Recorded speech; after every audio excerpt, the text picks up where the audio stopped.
Everyday amazing with Sky Alton.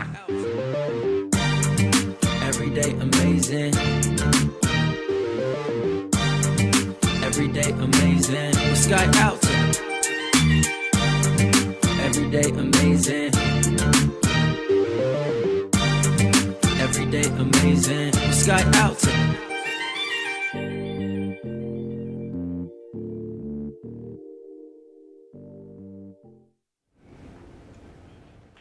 Hello, welcome to another episode of Everyday Amazing with Sky Alton. Today I have a very special guest for you guys. As always, I'm always trying to bring you guys the hottest people and the most knowledgeable people out of Sacramento. So today I have the CEO of Brother to Brother, Mervin Brookins Sr. How you doing today? I'm doing great. Thanks for having me. Oh man, I appreciate you taking the time to come on the show. I'm excited to hear about all the great work you're doing in Sacramento. So let's get right into it. First of all, tell me, what is Brother to Brother?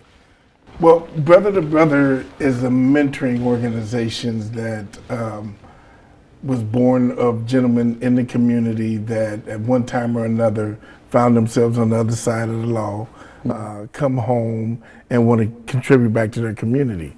So what we did was we've come together and started mentoring other young men that are either on that path or on their way home and need, help and resources. We take them by the hand and show them the way.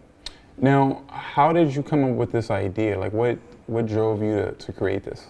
Well, I was one of those individuals. Okay. Personally, I did over 21 years straight in prison. And coming home, before I left prison, I was involved in a lot of programs, helping brothers learn how to read and write.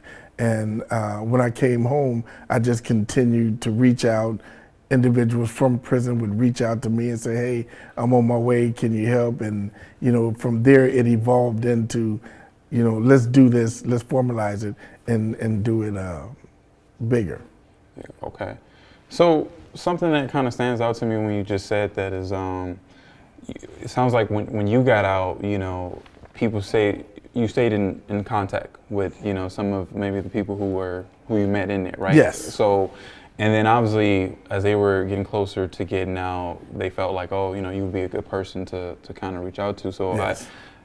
For you personally, what kind of motivated you to kind of be that point of contact? Because not everyone does that. There's a lot of people who, once they get out, they kind of, move on with their life and, they kind of try to... Well, yeah, put it behind Put it behind it, exactly. Well, I'm a different kind of individual, and honestly, I was never cut from the cloth of, you would look at a young person and see the path they're on and say, hey, that person's eventually going to end up in trouble. I wasn't cut from that cloth. I came from a good background.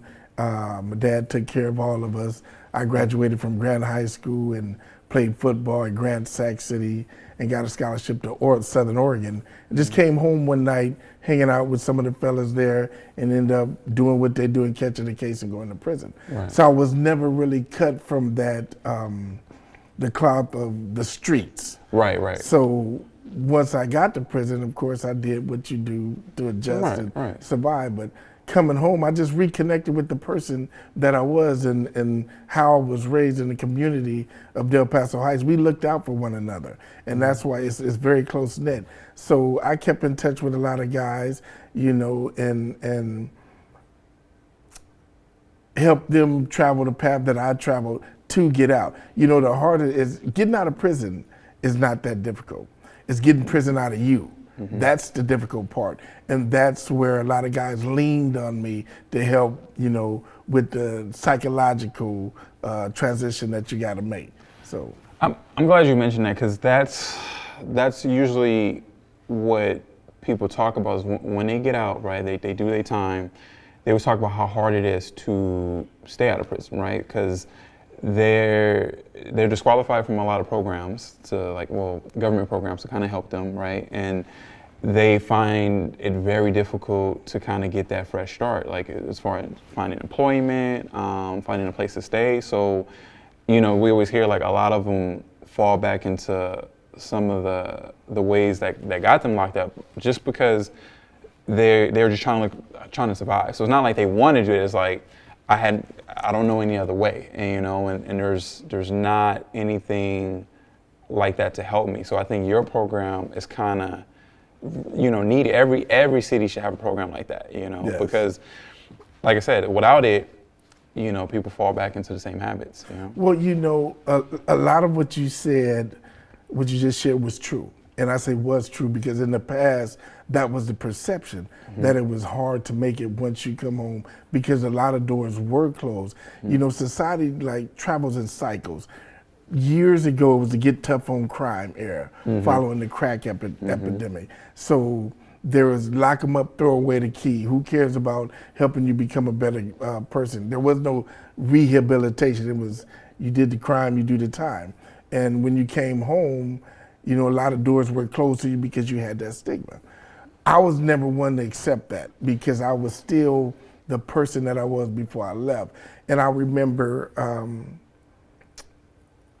I was sitting in my cell one time and I was reading Dr. King's book, Strength to Love.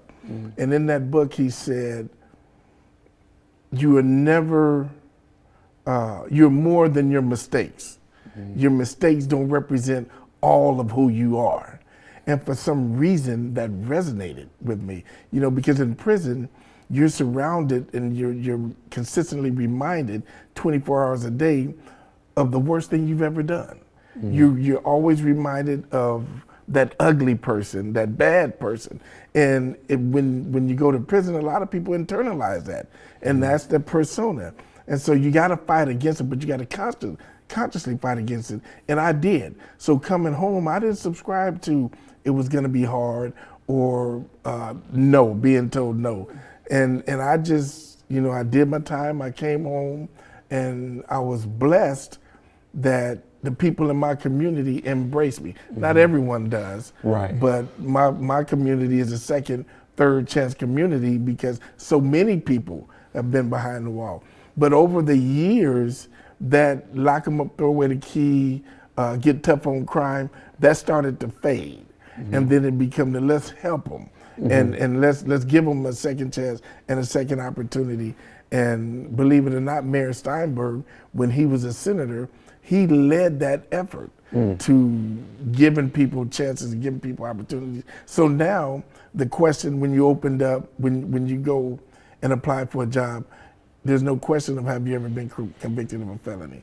If you come home from prison now, you can get a job for the state because they don't ask that question. And as long as you don't lie on your the application, I know guys that are working for the state now, so it's not as bad as it once was. And my job is to be a tangible example for those that are coming home and those that are home that are struggling. My job is to say, hey, I'm modeling the message. You can, and I'm gonna help you do it. So, what is one of the most challenging parts of your job? Because working with these guys, is there a common theme you find like when these guys come out that you have to kind of help them with and they have to overcome?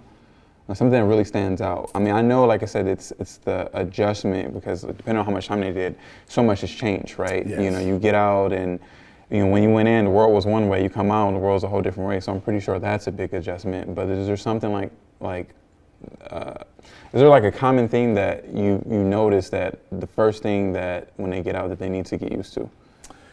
Getting them, as I said, getting prison out of you, that's the hardest part. So it's the mental and part. that self-perception of I'm a convict, I'm a felon, right? And carrying themselves in that capacity and almost expecting people to say no or to deny you because of that label. So helping guys see themselves as a normal, regular citizen, you've paid your debt to society. So you don't owe society anymore. You owe your family, and more importantly, you owe yourself to be the best you. So getting them to see themselves in a different light is the biggest challenge, because if you see yourself as a felon or as a convict, then that's how you're gonna carry yourself. And when you do that, you find those old habits because that's where you're comfortable at. You can function in a dysfunctional world in chaos if that's what you're used to.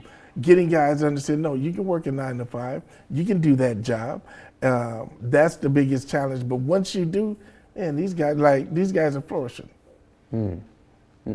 I think that's amazing. So, tell me a little bit more about the work that you do. So, because it's not just helping guys that when they first get out kind of get a fresh start. You do other community work, right? Your program. Yes. So tell me a little bit about that.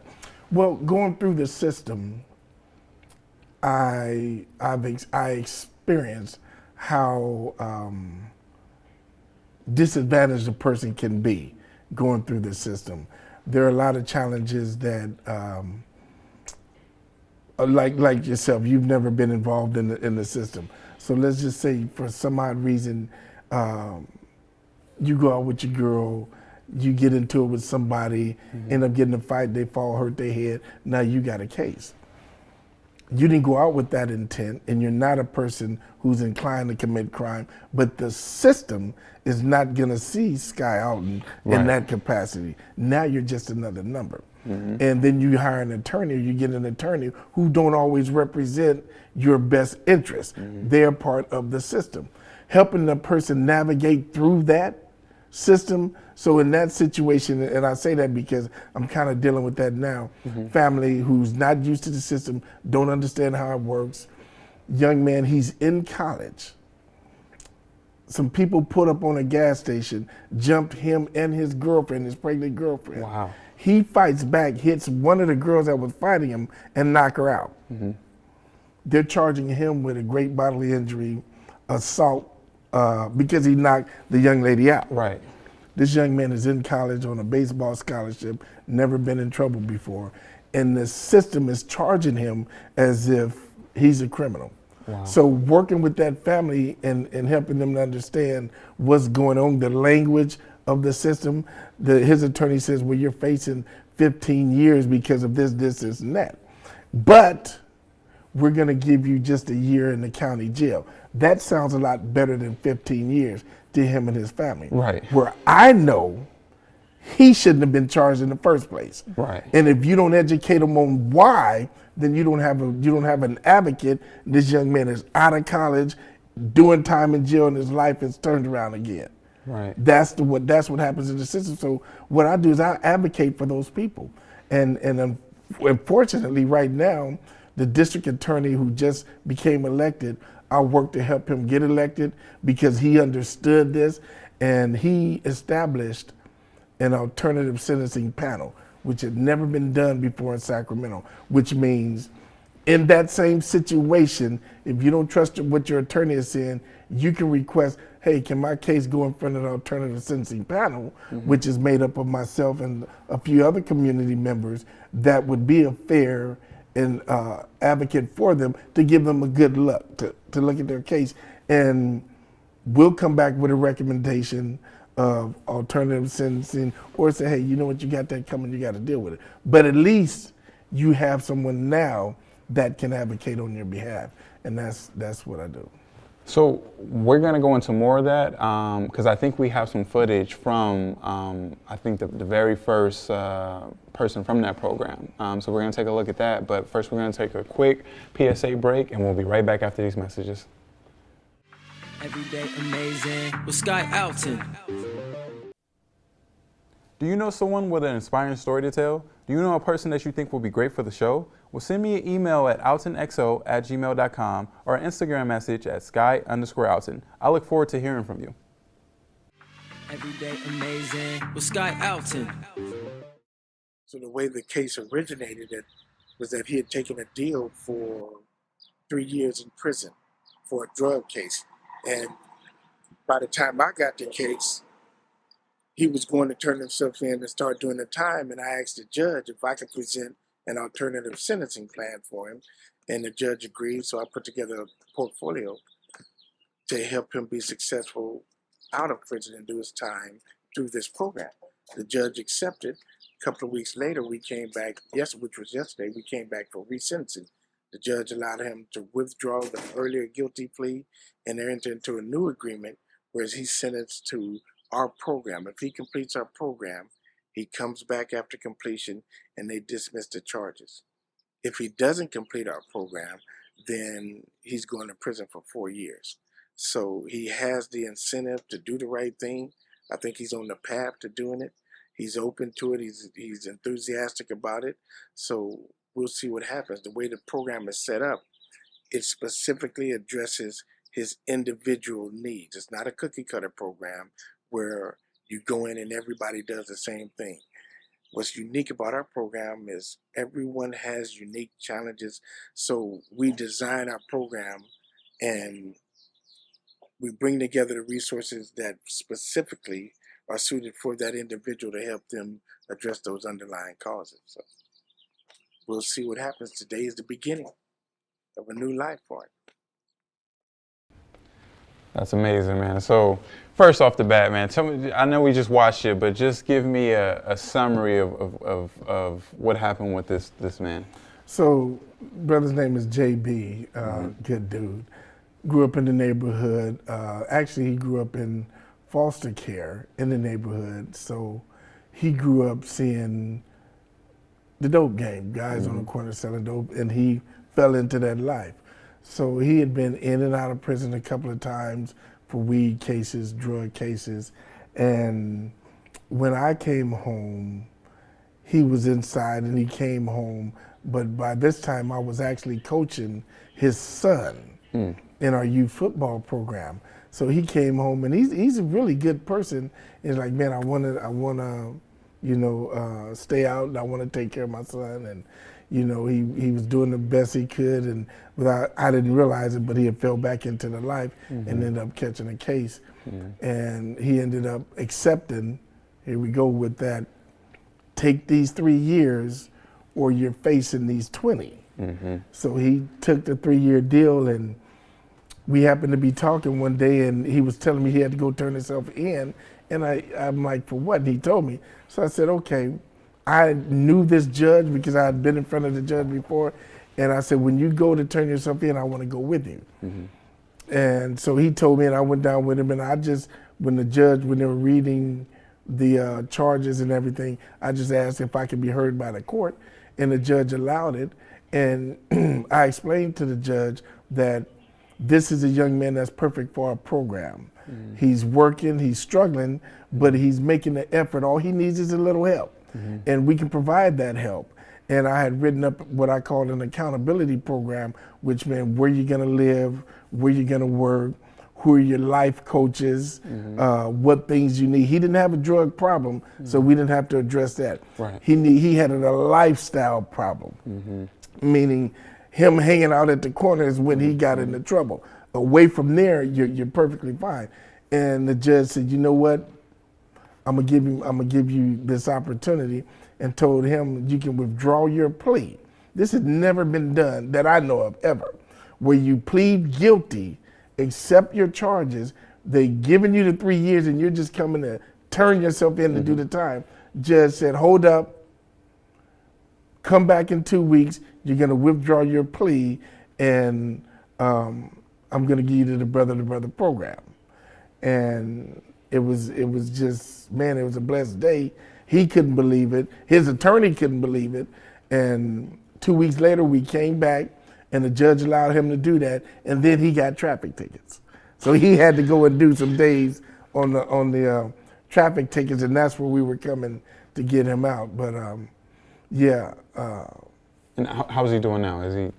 JB is doing wonderful. So right after he got out, he went to Frisco. He had been applying for jobs, got a job working for the city of San Francisco doing street maintenance, and he was doing that for like a year and a half. Then his wife, unfortunately, lost her life in a car accident in Elk Grove. So he came back home to help raise his kids, but now he's driving trucks. Okay. But he's, all he needed was somebody to believe in him, somebody to say, you're not JB, you're Jason. JB belong in the streets. Right. Jason is the father, is the man. And that goes back to that self-perception. As you see yourself, that's how you're gonna act. And you're either gonna accept these negative labels and live down to them, or become self-defining and live up to that. And that's what we encourage guys to do. Well, first off, that is amazing story, man. Like that just, I felt that. And also shout out to that judge, because without that judge, you know, saying, hold on, 'cause like you said, normally once you know, enter your plea and you just go to you turn yourself in, it's a wrap. Yeah, that's it. So they don't normally say, hold on, I'm gonna let you change. You know, so definitely shout out to that judge, because that, you know, that speaks a lot, and we don't always get those opportunities, you know. That not a lot of judges would see that and be willing to give, you know, the man a second chance. So we talked about how that cycle has changed. It used to be tough on crime. You know, you have judges now. Matter of fact, May 6th, I'm having an event called From T's to Ties. And what it is, we bring these young men in. We have a table full of brand new ties. They pick which ones they want. We teach them how to tie the ties, and they get to keep the ties. And this year, the keynote speaker for this breakfast, we do it over breakfast, is Judge Carlton Davis, who's one of the top judges in Sacramento. A lot of these guys face Carlton Davis, but he's coming into Del Paso Heights, and he's gonna give us 2 hours of his time. And I have judges and district attorneys come to different events, but the significance of Judge Davis coming, who's a Kennedy High graduate, is he's a black man. He's coming to reach out to these youth as well as the men, because a lot of the dads learn too. And it restores, it says, I see you, and you're important, right? And I value you. That's what his presence is doing. You mentioned, you asked what is one of the hardest thing to do. That's the other hardest thing to do, if not the hardest, is restore the self-value, the self-respect. You know, I always share this, and as often as I can. We had an officer named Norcross. He used to be a sheriff brother. He retired years ago. He came in and was speaking to the group, and he says, you know, society values an aluminum can more than it does a black man. And when he said it, it damn near pierced my heart, because I felt it. And that's how these guys, a lot of these guys, feel that there's just, nobody cares. Yeah, nobody cares. Yeah. So when you're there, when you answer that phone at 2 in the morning, because they just going through it, and you listen, or you go get them, or you meet them and you pick them up and you do the smallest gesture, you're saying, you know, I care, I see you, and I value you. And so it's beautiful. I think it's very beautiful. I mean, I think all the work that you're doing and you know, all the work that you've done is, it's definitely amazing, man. And like, my show is to highlight people like yourself who are doing amazing things in the community. And like I say, you're probably one of the, you know, the best guests, you know, I've had on the show this far, just because of all the important things that you're doing, right? Like me, like I am a talk show host, right? But like at the end of the day, man, like I think what you're doing, you are really like touching lives. I attempt to touch lives, but you are doing it. You know, you're really changing people's life projection and in a really positive way. So I want to thank you so much, man, for coming on my show and just sharing everything that you do. But before we go, I have this thing I like to do where I have this random deck of cards, and I want to have you pull one, and I want to have you answer the question that's on whatever card you pull. This ain't like a truth or dare, is it? Nah, yeah. Anyone. Okay.